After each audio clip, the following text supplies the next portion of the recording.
দীপার প্ল্যানগুলো সাকসেসফুল হতে শুরু করে দিয়েছে। দীপার প্রত্যেকটা প্ল্যান আস্তে আস্তে করে সাকসেসফুল হতে শুরু করে দিয়েছে। আজকে কিন্তু সূর্য দীপার জন্য নিজের জীবনটা বিসর্জন দিতে পারে, যা আমরা দেখতে পাচ্ছি। সূর্য দীপার জন্য পারে না এমন কোনো কাজ নেই, সবই করতে পারে। কিন্তু সূর্য কেন করছে, দীপার জন্য কেন এত পাগলামি করছে? দীপার ওপরে খারাপ কথা বলা মানুষগুলোকে সূর্য যেভাবে মেরে একেবারে সাবার করে দিয়েছে, দীপার সঙ্গে খারাপ ব্যবহার হতে থাকা প্রত্যেকটা মুহূর্তে সূর্য যেভাবে ছায়ার মতো দীপার পাশে দাঁড়িয়ে রয়েছে, সেক্ষেত্রে কিন্তু আমরা দেখতে পাচ্ছি যে সূর্য আস্তে আস্তে করে কিন্তু দীপর জীবনে অনেকটাই ইনভলভ হয়ে গেছে। তো চলো শুরু করা যাক আজকের পর্বের একেবারে পুঙ্খানুপুঙ্খ বিশ্লেষণ, যেখানে আমরা দেখতে পাচ্ছি উর্মি যখন সেই জায়গাতে চলে আসে যেখানে বলা হয়েছিল যে উর্মি সেনগুপ্তকে বাদ দিয়ে কিন্তু আমি বিজনেসটা ডিল করতে চলেছি, তখন সেখানে উর্মি বলেছিল তুই আমার সঙ্গে এরকম করছিস। তখন সেখানে দীপা প্রচন্ড চড়াও হয়ে বলেছিল, উর্মি তুই এখানে কি করতে কথা বলছিস, আর আপনি কেন আমার সম্পর্কে বাজে বাজে মন্তব্য করছেন? আমার সম্পর্কে তুই তো করে কথা বলার দায়িত্ব আপনাকে কে দিয়েছে? এই বিষয়ের অনুমতি কে আপনাকে দিয়েছে?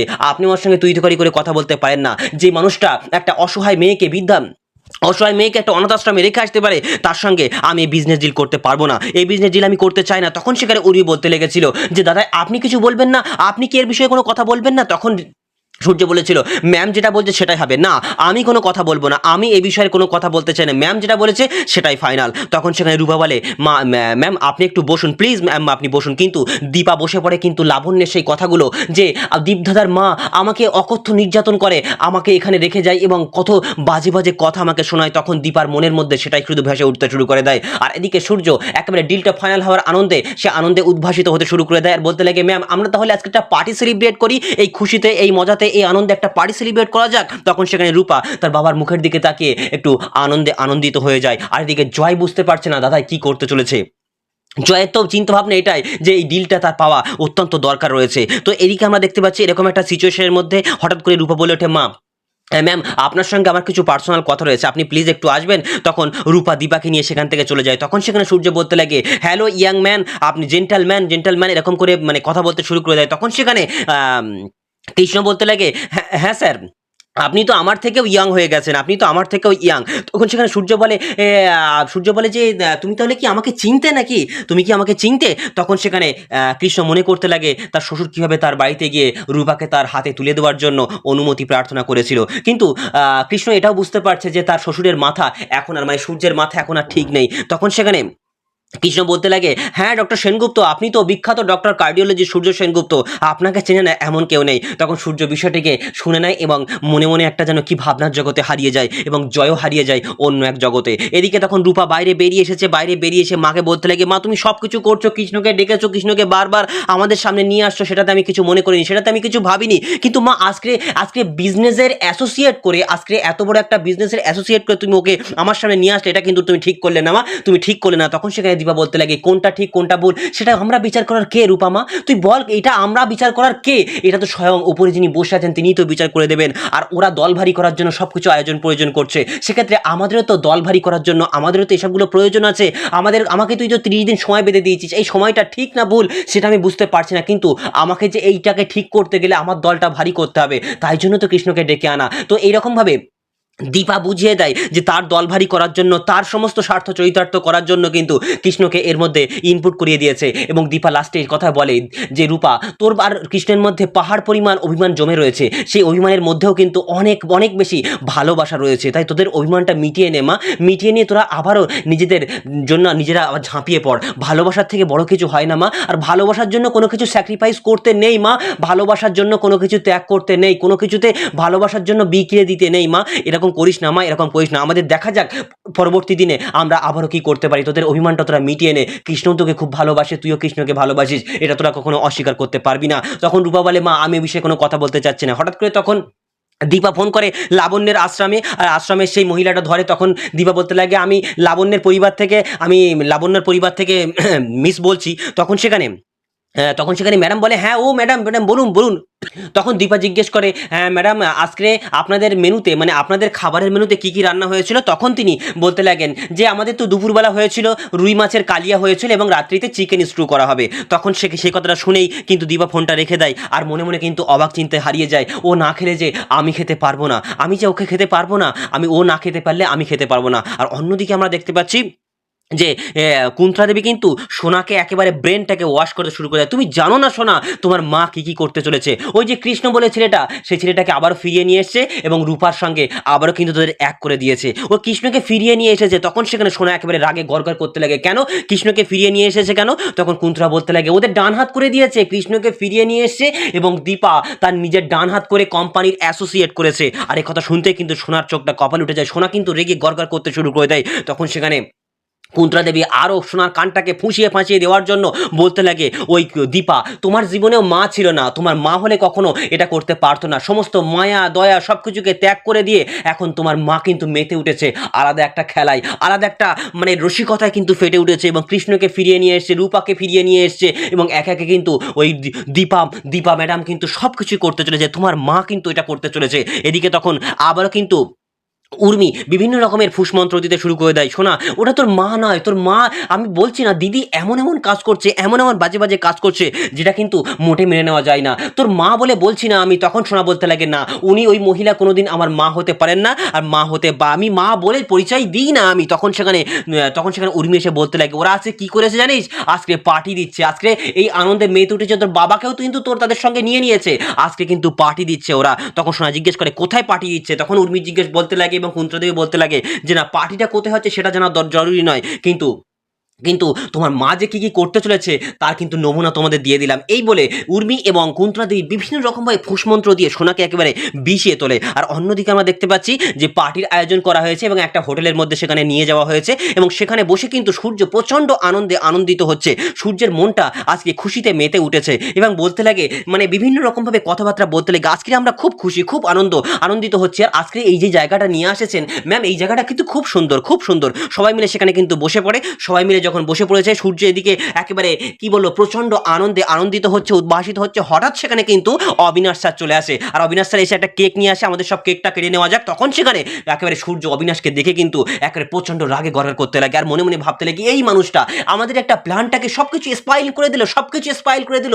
এই মানুষটা কেন যেখানে আসলো, এই মানুষটাকে দেখলে দিভা ম্যাডামের পাশে দেখলে আমি সহ্য করতে পারি না। হ্যাঁ এটা হতে পারে উনি দিভা ম্যাডামের বিজনেস পার্টনার, কিন্তু এখানে কি আমি সহ্য করতে পারি না বলে মানে সূর্য একেবারে রাগে গড়গড় করতে শুরু করে দেয়। আর এদিকে আমরা দেখতে পাচ্ছি যে অবিনাশ স্যার সে কিন্তু বিভিন্ন রকমভাবে মন্তব্য করতে শুরু করে দেয়। আমরা সবাই মিলে যেহেতু বিজনেসটা ডিল করেছি, সবাই মিলে যখন আমরা এত বড় একটা বিজনেস ডিল হচ্ছে, এই বিজনেস ডিলটা কিন্তু অবশ্যই করার জন্য আমাদের একটা কেক কেটে সেলিব্রেট করা দরকার। তখন রূপা বলতে লাগে স্যার আপনি আবার এত কিছু করতে গেলেন কেন, আপনাকে এসব করার কোনো প্রয়োজন নেই। কিন্তু সূর্য দিকে মনে মনে কিন্তু রাগে উত্তেজিত হয়ে উঠছে, গড়গড় করতে লাগে এবং তার মনের খাতায় মনের পাতায় সেই টিভিতে দেখা উর্মি যে বিষয়টা দেখিয়েছিল, যে রিপোর্টাররা বলছিল এটা কি আপনার স্লিপিং পার্টনার, এটা আপনার বিজনেস পার্টনার নয়, এটা আপনার স্লিপিং পার্টনার, এইসব যে সমস্ত বিষয়গুলো ঘটছিল সেই বিষয়গুলো কিন্তু সূর্যের মনের খাতায় মনের পাতা কিন্তু একেবারে উদ্ভাসিত হতে লাগে। সূর্য রাগে গড়গড় করতে শুরু করে দেয়। তখনই হঠাৎ করে সবাই মিলে যখন কেক কাটার উদ্দেশ্যে রওনা হয়ে যায়, দীপা একদম সেই অবিনাশ স্যারের চাকু ধরেছিল হাতে, সেই অবিনাশ স্যারের হাতটা ধরে ফেলে। তখন সূর্য সেদিকে তাকিয়ে কিন্তু অবাক হয়ে একেবারে রাগে প্রচণ্ড গড়গড় করতে শুরু করে দেয়। তখন দীপা বলতে লাগে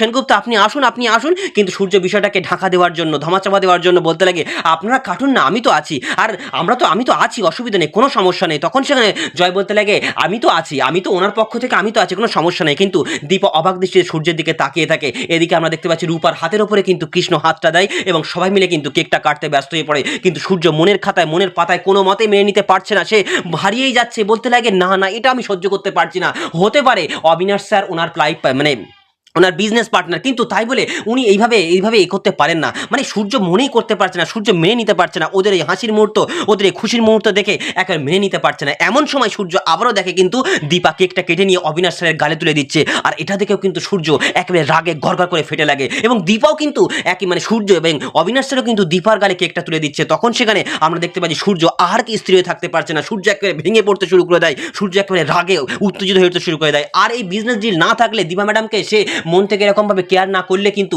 সূর্য ওখান থেকে উঠে পালিয়ে যেত, ওখান থেকে চলে যেত। এদিকে আমরা দেখতে পাচ্ছি রূপাও কিন্তু একটা কেকের টুকরো কেটে নিয়েছে এবং সেই টুকরোটা কিন্তু কৃষ্ণকে খাওয়াতে ব্যস্ত হয়ে পড়ে, কৃষ্ণকে খাওয়াতে শুরু করে দেয়। এমন সময় কিন্তু কৃষ্ণ সেখান থেকে রাগে একেবারে উত্তেজিত হয়ে সেখান থেকে কিন্তু অভিমান করে সামনের দিকে এগিয়ে যায়। রূপা তখন কি করে কৃষ্ণের পিছনে কিন্তু তার পিছনে দৌড়াতে শুরু করে দেয়, মানে দৌড়াতে বলতে তার পিছন সেদিকে চলে যায়। আর এদিকে আমরা দেখতে পাচ্ছি দীপা একটা কেকের টুকরো নিয়ে বলতে লাগে সেনগুপ্ত এই কেকটা খেয়ে নিন, কিন্তু সূর্য বলতে লাগে না ম্যাম আপনি খান, আমার কেক খাওয়াটা বারণ আছে। কিন্তু দীপা রিকোয়েস্ট করে আপনি খাবেন না, তখন সূর্য বলতে লাগে আপনারা প্লিজ বোঝার চেষ্টা করুন, আপনাদের মানে সঙ্গে আমি কেকটা কাটলাম না, কেকটা খেলাম না, তার মানে এই নয় যে আমি আপনাদের এই পার্টিটাকে মানে অ্যাকসেপ্ট করছি না, আমি অবশ্যই তো এখানে রয়েছি, আমি অবশ্যই পার্টিটাকে অ্যাকসেপ্ট করছি। তো যাই হোক, দীপা কিন্তু কোনো একটা অজানা আশঙ্কা কিন্তু তার মনের মধ্যে ভাসাতে শুরু করে দেয়। দীপাও বুঝতে পারছে যে ডাক্তারবাবুর মনটা হঠাৎ করে কেন খারাপ হয়ে গেল। ডাক্তারবাবু যখন প্রথমে এসেছিল তখন ডাক্তারবাবু কত সুন্দর উত্তেজিত চনমনে ভাবছিল, হাসি খুশি দিয়েছিল, এখন ডাক্তারবাবু এমনটা হয়ে গেল কেন? তখন সূর্য বলতে লাগে, আপনারা যেটা আছেন, আপনারা যেটা করছেন সেটা করে নেন, আমাদের কোনো সমস্যা নেই। কিন্তু ম্যাডাম এখানে মানে এইরকমভাবে কিন্তু সূর্য বিষয়টা ম্যানেজ করার চেষ্টা করতে লাগে এবং আবারও কিন্তু অবিনাশ রায়ের দিকে তাকিয়ে সূর্য একেবারে চোখটার দিকে তাকালে বোঝা যাচ্ছে সূর্য রাগে গড়গড় করছে এবং দীপাও কিন্তু সেই বিষয়টাকে প্রত্যক্ষ এবং পরোক্ষভাবে ফলো করছে। এদিকে আমরা দেখতে পাচ্ছি কৃষ্ণ যে সাইডের দিকে চলে এসছে, রূপা তখনও তার গালের সামনে গিয়ে কেকের টুকরোটা তুলে ধরে। তখন সেখানে কৃষ্ণ আর কি করে, কৃষ্ণ সেই তার কেকের টুকরো থেকে মানে নিজে তার গাল থেকে হাত থেকে খায়নি, সে নিজে একটু এক টুকরো টুকরো নিয়ে সে কিন্তু নিজের গালে পুরে দেয় এবং খেয়ে নেয় এবং সে আর একটা টুকরো নিয়ে কিন্তু রূপার গালে তুলে দেয়। রূপা কিন্তু কৃষ্ণর হাতে কিন্তু কেকটা খেয়ে নেয় এবং দুজনে কিন্তু একটা আলাদাভাবে কিন্তু অভিমানের পাহাড়টা আস্তে আস্তে কমতে শুরু করে দিয়েছে। আসলে কি বলতো বন্ধুরা, দূরত্ব যখন বাড়ে তখন কিন্তু অভিমান বলো, ভুল বোঝাবুঝি বলো, সব কিছু কিন্তু বেড়ে যায়, কিন্তু যখনই কাছাকাছি চলে আসা যায় তখনই কিন্তু অভিমান বা ভুল বোঝাবুঝি, মিসআন্ডারস্ট্যান্ডিংটা কিন্তু কমতে থাকে। তো যাই হোক, এদিকে তখন মানে কি বলবো, এদিকে তখন আমরা খাবারটা অর্ডার দিচ্ছে, অবিনাশ স্যার খাবার অর্ডার দিচ্ছে এবং উনি জিজ্ঞেস করছেন যে ভেজ না নন ভেজ হবে। তখন অবিনাশ স্যার বলতে লাগে যে আজকে আমরা একটা পার্টি দিচ্ছি, এত বড় একটা ডিল ফাইনাল করলাম, আজকে আমরা ভেজ খাবার খাবো না, না না নন ভেজই হবে। তখন সেখানে সূর্য প্রশ্ন করে, স্যার আপনি কেন এইসব বিষয় নিয়ে করছেন? আরে ওদিকে কৃষ্ণ যে বলে যে ছেলেটা, তারপরে রূপা ম্যাডাম, ওরা তো এখন নেই, এখানে নেই, তাহলে ওনারা কি খাবে না খাবে সেটা তো বিষয় নিয়ে আলোচনা করার দরকার আছে, সেটা নিয়ে তো আলোচনা করার দরকার। তখন সেখানে অবিনাশ স্যার বলতে লাগে, না না সবাই মিলে একই খাবার খাবো, কিন্তু সূর্য শুনতে চাচ্ছে না। তখন দিবা বলতে লাগে, ঠিক আছে রূপা এবং কৃষ্ণ ফিরে আসুক, ওরা যদি কিছু খাওয়া খেতে চায়, এক্সট্রা কিছু চেঞ্জ করতে চাই, অবশ্যই তাহলে আমরা চেঞ্জ করে দেবো, কোনো সমস্যা নেই। তখন সূর্য আবারও কিন্তু মনটা গরম করে সেখানে বসে পড়ে। আর এদিকে তখন অবিনাশ স্যার বলতে লাগে যে ঠিক আছে তাহলে আমাদের খাবার দাবারটা সমস্ত কিছু চলে আসুক, আমার না ওষুধ খেয়ে খেয়ে একেবারে মুখটা ফুলে গেছে, একটু আজকে ভালো মন্দ খেয়ে বিষয়টাকে ম্যানেজ করে নেবো। আর এদিকে আমরা দেখতে পাচ্ছি হঠাৎ করে কিন্তু উর্মি চলে এসছে এবং উর্মি কিছু রিপোর্টারদের নিয়ে এসেছে এবং এদিকে দেখতে পাচ্ছি সূর্য কিন্তু রাগে একেবারে গড়গড় করছে অবিনাশ স্যারের দিকে তাকিয়ে। অবিনাশ স্যারের দিকে তাকিয়ে সূর্য একেবারে মেনে নিতে পারছে না। সে মনে মনে ভাবতে লাগে আজকের এই মুহূর্তটা কতই না সুন্দর হতো, কতই না মহান হতো আজকের এই মুহূর্তটা যদি অবিনাশ বলে ওই স্যারটা না আসতো। আসলে আমি আবার কি বলবো, আমি সে কিছু কথা বলতে পারছি না, কারণ অবিনাশ স্যার যেহেতু দিবা ম্যাডামের বিজনেস পার্টনার, সেক্ষেত্রে আমি কিছু বলতে পারবো না, কিন্তু ওই মানুষটা যদি এখানে না আসতো তাহলে আমাদের এই মুহূর্তটা কিন্তু অনেক সুন্দর কাটতো, অনেকটা সুন্দর কাটতো। ওই মানুষটা এসে একবারে বিষয়টাকে মানে স্পাইল করে দিল, আমার সমস্ত বিষয়টাকে স্পাইল করে দিল। এই বলে তারা যখন নিজেদের মধ্যে কথোপকথন করতে লেগেছে তখন সেখানে দেখতে পাচ্ছি সবাই মিলে যখন চলে এসেছে তখন সেখানে উর্মি চলে এসেছে এবং কিছু রিপোর্টারদের নিয়ে এসে বলতে লাগে, আমি তোমাদের ঠিক যা যা বললাম তোমরা ঠিক ওখানে গিয়ে তাই তাই করবে। ওরা কি উত্তর দিল না দিল, কি অ্যান্সার দিল না দিল, তার জন্য কিন্তু তোমরা অপেক্ষা করবে না, তোমাদের যা প্রশ্ন করতে বলেছি তোমরা কিন্তু সেটা করবে, সবার সামনে বিষয়টা হওয়া চাই। এবারে উর্মি তাদেরকে লেলিয়ে দেয়। আর এদিকে দেখতে পাচ্ছি যে সূর্য আবারও কিন্তু ভেঙে পড়েছে যে অবিনাশ স্যার বিভিন্ন রকমের কথোপকথন করছে, সূর্য কিন্তু সেটাই মেনে নিতে পারছে না, সূর্য একেবারে মেনে নিতে পারছে না। সূর্য মনে মনে ভাবতে লাগে কেন যে এইসবগুলো করতে লেগেছে, কিসের জন্য করতে লেগেছে দিবা ম্যাডাম, আমি কিছু বুঝতে পারছি না। আরে অবিনাশ স্যার ওষুধ খেলো কি না খেলো, এই যে ওষুধের কথাটাতে এত টেক কেয়ার করার কিছু নেই তো, এত টেক কেয়ার করার কোনো ব্যাপার নেই। এমন সময় কিন্তু সেখানে চলে আসে ওই রিপোর্টারগুলো এসে বাজে বাজে মন্তব্য করতে শুরু করে দেয়। অবিনাশ, আপনি সেই বিশিষ্ট শিল্পপতি অবিনাশ স্যার তাই না, আপনি হঠাৎ করে আপনি পুলিশের চাকরি ছেড়ে দিয়ে কেন আবার বিজনেসে চলে আসলেন? আর বিজনেসের সঙ্গে আপনি যে ওই ম্যাডামকে রেখে দিয়েছেন, ওই ম্যাডামটা আপনার কি হয়? আপনার বিজনেস পার্টনার যেহেতু নয়, তাহলে আপনার কি স্লিপিং পার্টনার? আপনার রক্ষিতা তাই না, আপনার রক্ষিতা। এমন কথা শুনতে কিন্তু দীপার চোখটা কপালে উঠে গেছে। আর এদিকে আমরা দেখতে পাচ্ছি সূর্য কিন্তু বিষয়টা একেবারে মেনে নিতে পারছে না। অবিনাশ স্যার বলতে কি বলছেন আপনারা কি বলছেন, কথাবার্তাগুলো একটু ঠিক করে বলুন, সামলে বলুন। কিন্তু ওই রিপোর্টাররা বিভিন্ন রকমের মন্তব্য করতে শুরু করে দেয়। আর ওই যে মানুষটা আপনি যাকে আপনার বিজনেস পার্টনার করে নিয়েছেন, ওই মানুষটা তো ব্যাকগ্রাউন্ডে কোনো রকমের কোনো বিজনেসের কোনো ব্যাকগ্রাউন্ডই ছিল না, উনি তো একটা আলাদা গৃহিণী ছিলেন। তাহলে উনি কেন আপনার সঙ্গে, আপনি কেন ওনাকে এত অ্যাডভান্টেজ দিলেন, আপনি কেন ওনাকে এত অ্যাডভান্টেজ দিয়ে আজকে ব্যবসার বিজনেস পার্টনার তৈরি করে নিলেন? তখন অবিনাশ স্যার বলতে লাগে কি বলছেন আপনারা একটু কথাটা ভেবেই বলুন। কিন্তু ওই রিপোর্টারদের মধ্যে আরও একটা ছেলে কিন্তু সেও বাজে বাজে মন্তব্য করতে শুরু করে দিয়েছে। সেও বলতে লাগে যে আপনি তাহলে ওনার থেকে কিছু নিয়ে, মানে একটা ছেলে একটা মেয়ের জন্য কেন করবে সবগুলো, কিসের জন্য করবে? নিশ্চয়ই কিছু পাওয়ার জন্য করেছে। তাহলে আপনি ওই যে দীপা বলে ওই ম্যাডামটার সঙ্গে, ওই মহিলার সঙ্গে আপনি ভালো ভালো মুহূর্তটা কাটিয়েছেন, ভালো ভালো মুহূর্ত কাটিয়ে আপনি ওনাকে এত বেশি অ্যাডভান্টেজ দিয়েছেন। তখন অবিনাশ স্যার একদম মানে উত্তেজিত হয়ে ওঠে। এদিকে সূর্য কিন্তু বিষয়টা আর সহ্য করতে পারছে না,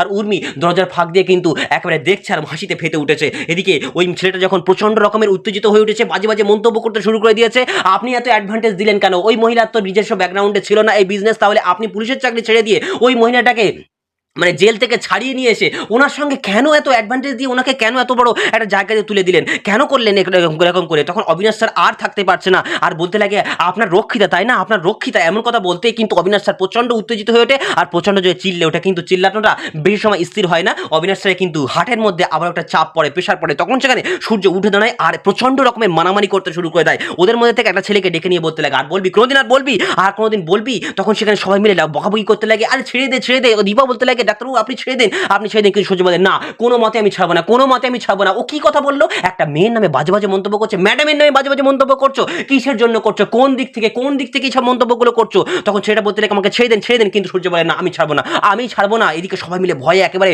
থতমত হয়ে যায়। তখন সূর্য বলে, একটা মহিলার নামে বাজে কথা বলবে না, কোনো মহিলার নামে কোনোদিন বাজে কথা বলবে না। এবারে সূর্য প্রচন্ড মারতে শুরু করে দেয়। তখন সবাই মিলে ভয়ে একেবারে থইতিয়ে গেছে, তারা কিছু বুঝতে পারছে না। কিন্তু সূর্য প্রচন্ড হুঙ্কার দিয়ে উঠছে, না, আমি ছাড়বো না, আমি কোনো মতেই ছাড়বো না।